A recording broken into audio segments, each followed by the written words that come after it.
Hello and welcome to Reel from St. Michael's Cathedral in Springfield, home of the official seat of the Roman Catholic Bishop of the Diocese of Springfield. The cathedra behind me is literally the official seat of the bishop and is where the word cathedral, meaning seat, originates. It's been a flurry of activity around the diocese ever since the announcement of our new bishop, Rozanski, who's from Baltimore. In just a few days, Bishop Rozanski will be installed as the 9th Bishop of Springfield during a ceremony and Mass here. The invite list is long. There's still a lot of work to be done in the next few days. Reel to Reel's Carolee McGrath takes us behind the scenes to get a look at the preparation and gives us an idea of what to expect as we welcome our new shepherd. Do you think we're ever going to get these done? No, I still don't think we're ever going to get them done. Sister Kathy Homrock, the Director of Pastoral Ministry for the Diocese of Springfield, and Stacy DeBurn, who manages the annual Catholic Appeal, have been carefully assembling and addressing what looks like wedding invitations close to 1,000. But if it were a wedding they were getting ready for, they would have had at least a year to plan in most cases. So what remains is the deacons list, Bishop Rozanski's list, and this list that I've been adding to daily.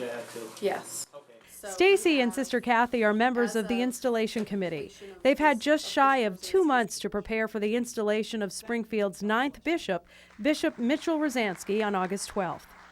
There's a lot of detail for an event of this magnitude. The nice part is it's an exciting and an enjoyable ceremony, and it's for a happy reason. So while there are obviously challenges to get a big ceremony put together in a relatively short amount of time, it's an exciting time for the Church of Springfield. Monsignor Christopher Connolly, Vicar General for the diocese, is the chair of the installation committee.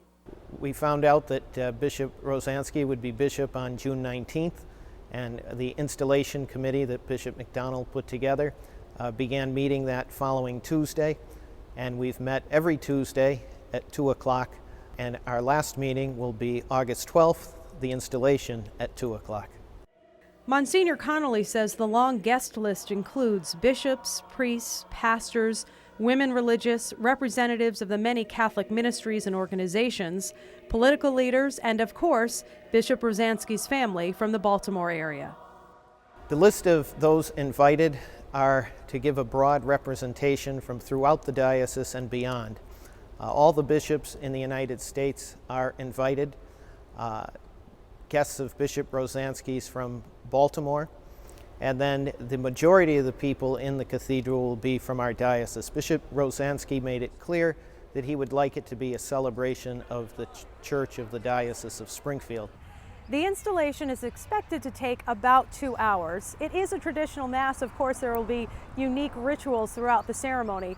For example, it all begins by Bishop Rozanski knocking on the front doors of St. Michael's Cathedral.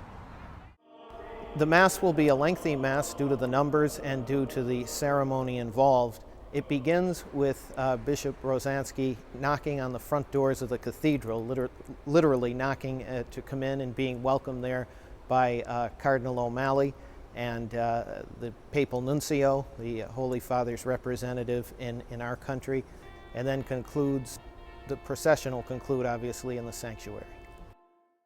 The readings during the liturgy will be done in several different languages. The Mass will also be televised live on EWTN, Catholic TV out of Boston, and locally on 22 News. Mark DuPont is the Director of Catholic Communications. Throughout the history of the Diocese of Springfield, he will only be our 9th bishop, the 9th leader. I mean, you think of we've had how many mayors, how many governors, and other officials. But we've only had 9 bishops of Springfield. And they lead a large geographic area, the whole western part of the state.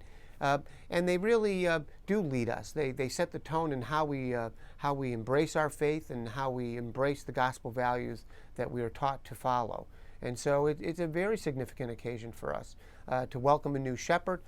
DuPont says the live coverage will allow people who can't be at the installation to get to know the bishop.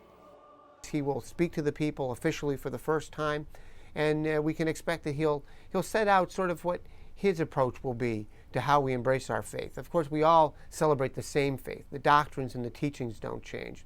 But every bishop brings a special emphasis in how he sees the future and how he'll lead the church into the future. And Catholics all over Western Massachusetts continue to pray for Bishop Rozanski as he takes on his new role in his new home. Reporting for Reel to Reel, I'm Carolee McGrath.